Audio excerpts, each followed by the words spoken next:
जब देवी देवता आए थे तो हर की पेड़ी की जो क्षेत्र है वहीं पर देवी देवता को एक बार रोककर और उनकी सभी की आरती पूजा की गई थी, इसलिए इस क्षेत्र को हर की पेड़ी कहा जाता है। में स्नान करने से ऐसा कहा जाता है कि हरिद्वारे कुशावर्ती नीलके बिल्लो पर्वते कनखल स्नात्वात् पूर्वजन्म न निविद्यते। संन्यास परंपरा में कम से कम 12 वर्ष तक एक तरीके से जो कहते हैं कि परीक्षा होती है संन्यास लेने से।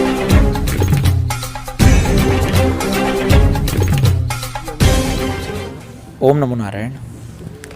नाम क्या है आपका? मेरा नाम वस्त्रधारी महेंद्रपुरी है। और कहाँ से आए हैं आप?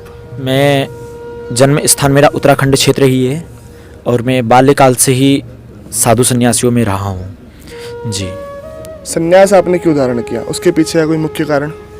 देखिए, मैं पहले ब्रह्मचारी भी रहा। जिस तरीके से कहा जाता है कि संन्यास परंपरा में कम से कम 12 वर्ष तक एक तरीके से जो कहते हैं कि परीक्षा होती है संन्यास लेने से पहले 12 वर्ष तक कम से कम ब्रह्मचर्य रूप में रहना चाहिए, ब्रह्मचारी के रूप में, कि उसको सफ़ेद वस्त्र धारण करके रहना चाहिए और जिस किसी भी प्रकार का येन केन प्रकारेण कार्य बने उस कार्य को करना चाहिए। कुछ कार्य ऐसे होते हैं जो कि संन्यास लेने के बाद नहीं किए जा सकते। मैं जब 6 महीने का था तो बिल्वकेश्वर महादेव मंदिर में मेरे माता पिताजी ने श्री विशंबर बंजी महाराज के सानिध्य में मुझे छोड़ दिया। उन्होंने लाड प्यार कर कर मुझे पाला पोसा बड़ा किया और उसके पश्चात जब मैं धीरे धीरे बड़ा हुआ तो सन 2017 में गुरु महाराज का शरीर पूरा हुआ और उसके बाद में अलग अलग स्थानों में भ्रमण करने के लिए निकला। काफ़ी जगह घूमा, संन्यास की काफ़ी जगह दीक्षा ली, काफ़ी जगह शिक्षा भी ली और काफ़ी जगह देखा कि वास्तविकता में संन्यास का जो एक परिभाषा है वो जो हम एक देखते हैं वो क्या है और एक हम अनुभव करते हैं वो क्या है, दोनों को मैंने देखा अपने जीवन में और तब जाके मुझे पता लगा यद्य सिद्धन्ति कार्याणि मनोरथानि पर्वणि। कहने का अर्थात ये है कि यदि जब हम किसी कार्य को करें तो ही उसके बारे में संपूर्ण ज्ञान की प्राप्ति हो पाएगी। तो ये मैंने विचार करके जो हमारी पंचायती श्री निंजनी अखाड़ा है, इस अखाड़े में 18 मडियाँ हैं, सन्यासियों के 7 अखाड़े हैं और वैरागियों के 6, टोटल हुए 13 अखाड़े और इसमें 18 मडियाँ है जिसमें से एक मडी है मडी मुल्तानी जी। मडी मुल्तानी के बारे में ऐसा कहा जाता है जब भगवान शिवजी के अंग से संन्यास की उत्पत्ति हो रही थी तो भगवान शिवजी के जो ब्रह्मरंध्र है उससे मडी मुल्तानी की उत्पत्ति हुई, ऐसा कहा जाता है। इसे ऐसा भी कहा जा सकता है कि मडी मुल्तानी में जो साधु संन्यास की दीक्षा लेता है और उसको पूर्ण जीवन भर निभाता है तो उसको ब्रह्मरंध्र का ज्ञान अंतिम चरण में पहुंचते पहुंचते अवश्य हो जाता है। जो गुरु मंत्र गुरु बताता है उस गुरु मंत्र का अखंड जाप उसको करते रहना चाहिए। अखंड का मतलब ये नहीं कि आप प्रतिदिन माला लेके रहिए, क्योंकि देखिए आप संन्यास लिया है तो आपको अन्य कार्य भी पड़ सकते हैं और आजकल का आधुनिक समय ऐसा है कि आपको जिस प्रकार भी कोई भी आपके गुरु हो, आप बड़े गुरु भाई हो, आपको जो भी कार्य बताए तो आपको करना पड़ेगा। तो इसलिए उसका जो है वो मन रूपी जप चलते रहना चाहिए, मन रूपी जप चलते रहना चाहिए और अखंड जप होने के कारण आपको अंतिम समय तक पहुंचने तक आपका ब्रह्मरंध्र जो है कि वो ऐसा खुलेगा कि आपको आत्मज्ञान और साक्षात्कार का अच्छा प्राप्ति होगी जी। महाकुंभ का जो पर्व है ये हमारे सनातन धर्म के लिए कितना आवश्यक है उसके बारे में थोड़ा सा बताएं, क्योंकि आप देख सकते हैं आज की जो युवा पीढ़ी है वो इससे भटक चुकी है पूरी तरीके से। देखिए, सनातन से भटकना इसका अर्थ ये नहीं है कि जितने भी सनातन को एक तरीके से सनातन के जितने भी सेवक सेवियां हैं यानी जो साधुएं हैं और जो साधु हैं वो आपको पकड़ पकड़ के रास्ता में लाएं, ये उनका कार्य नहीं है। यदि आपको पाठ पूजा सीखनी है, यदि आपको अपने जीवन का मार्ग पकड़ना है तो आपको स्वयं ही चल के आना होगा। और रही बात भटकने की, देखिए भटका कोई नहीं है, भटकाए गए हैं। भटका वास्तविकता में कोई नहीं है, भटकाए गए हैं। और भटकाए क्या, जो ये आजकल की आधुनिक योजनाएं हैं यही उनको भटकाती रहती है। और सबसे बड़ी बात यह है कि यदि अगर हम सन्यास की बात करें तो जितने भी लोग हैं यदि वो किसी साधु सन्यासी के अच्छे मार्गदर्शन में हैं या मार्गदर्शन जैसा ही मिल रहा है उसका अच्छा उपयोग कर रहे हैं, अच्छा यूज कर रहे हैं तो भटकेगा नहीं। और रही बात कुंभ की, तो महाकुंभ ऐसी बात कहा जाता है, ऐसा इसके बारे में कई सारे पुराणों में वर्णन है, ऐसा स्कंद पुराणों में इसका अच्छा वर्णन आता है कि जिस समय समुद्र मंथन हो रहा था तो उस समय जो अमृत का कलश निकला और उस कलश की जिस जिस नक्षत्र में, जिस जिन ग्रहों में, जिन जिन स्थानों पर उस कुंभ की को जब देवता और असुर सुर ये दोनों के दोनों जब आपस में उसको पकड़ने के लिए झकझोर हुए, तो जिस समय उसकी बूंदे छलकी जिस नक्षत्र में, जिस ग्रह में, तो उस नक्षत्र और उन ग्रहों को कुंभ एवं महाकुंभ की उपाधि दी गई। प्रायः 12 वर्ष में कुंभ लगता है, लेकिन आपकी और हमारी और जितने भी लोग इस कुंभ महाकुंभ में स्नान कर रहे हैं वो बड़े ही सौभाग्यशाली है, क्योंकि आप देख चुके होंगे कि जो गया कुंभ लगा था, यानी जो पिछला कुंभ लगा था वो 2010 का लगा था। अच्छा जी, 2010 में यदि हम 12 साल जोड़ें तो 2022 में जाके कुंभ लगना चाहिए। 21 में लगा है, इसमें कई लोग अपभ्रंश में भी जी रहे हैं। 21 में इसलिए लगा है कि 119 साल बाद अभिजीत मुहूर्त में जो कुंभ लगेगा, इसका जो पंचांग दिवाकर पंचांग है उसमें काफ़ी अच्छा उल्लेख है। 119 साल बाद जो कि हमारा कुंभ लगेगा, वो जो कुंभ लगेगा वो 11 साल की पूर्णाहुति में लगेगा। उसको माना 12 वर्ष का ही जाएगा और लगेगा 11 साल का। इसलिए 2021 का ये महाकुंभ है, 4 जगहों में लगता है, नासिक, प्रयाग, उज्जैन और हरिद्वार। बाबा जी, जो ये इस बार 11 साल में कुंभ लगा है, तो क्या इसकी मान्यता बढ़ जाती है या फिर ये उतना ही महत्वपूर्ण है?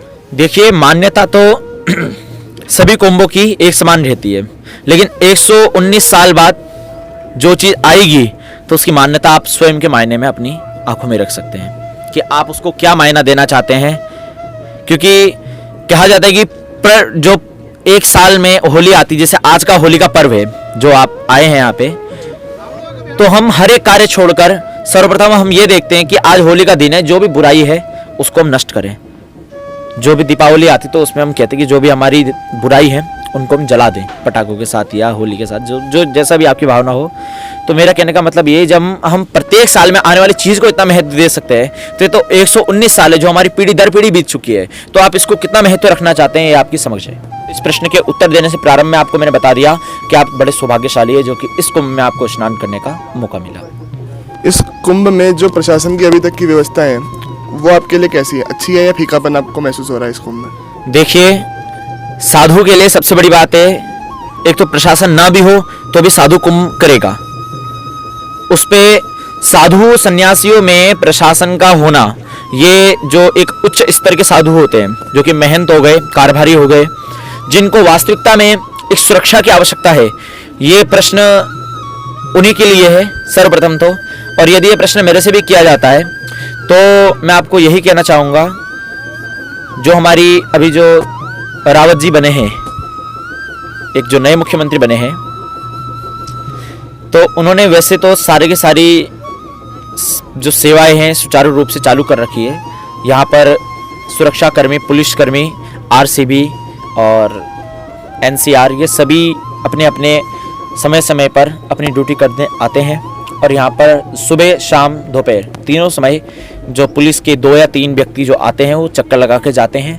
और वास्तविकता यही है कि एक तो सबसे बड़ी बात है कि सुरक्षा गृहस्थियों के लिए होती है, साधु सन्यासियों के लिए तो सुरक्षा हो या ना हो एक समान ही है जी। तो कुछ संदेश देना चाहें समाज को अपनी तरफ से? देखिए, महाकुंभ की दृष्टि से जितने भी लोग स्नान करते हैं, ऐसा नहीं है कि जिस दिन शाही स्नान हो उसी दिन आप स्नान करें। महाकुंभ लगना, वो कुंभ का जो एक समय है, जो पीरियड है, उस पीरियड में आप कभी भी स्नान करें, कभी भी ध्यान करें, कभी भी संध्या करें, उसका फल उतना ही उच्चतम होगा। यदि आपका इतना अत्यंत भाग्यशील व्यक्ति हैं तो आपके भाग्य के होने से आपको उन नक्षत्रों में स्नान करने का मौका प्राप्त हो सकता है, अवसर मिल सकता है। जिन नक्षत्रों में वो कलश जो बूंदे छलकी थी अमृत की, वो हुआ। और सबसे बड़ी बात क्या कहा जाता है कि उत्तराखंड जो क्षेत्र है वो देवभूमि है, और जो हरिद्वार है वो हर की पेड़ी है। कहने का मतलब ये है, जब देवी देवता आए थे तो हर की पेड़ी की जो क्षेत्र है वहीं पर देवी देवता को एक बार रोककर और उनकी सभी की आरती पूजा की गई थी, आराधना की गई थी। तो इसलिए इस क्षेत्र को हर की पेड़ी कहा जाता है। उसे ब्रह्मकुंड भी कहा जाता है। कहते हैं जब भागीरथ जी गंगा जी को लाए, महादेव ने धारण किया, महादेव ने फिर उनके आग्रह निवेदन करने पर जो 3 बूंदे जो छोड़ी पृथ्वीलोक, भूलोक, पृथ्वीलोक, पाताललोक और आकाशलोक। आकाश गंगा जिसे कहा जाता है, और पाताल में भी एक गंगा होती है, और पृथ्वी में जो समक्ष बह रही है। तो कहा जाता है कि उस समय आकाश से एक बूंद ऐसी गिरती है जो कि उस पूरे जल को अमृतमय बना देती है। तो उस जल में स्नान करने से ऐसा कहा जाता है कि हरिद्वारे कुशावर्ते नीलके बिल्व पर्वते कनखले स्नात्वात् पूर्वजन्म न निविद्यते।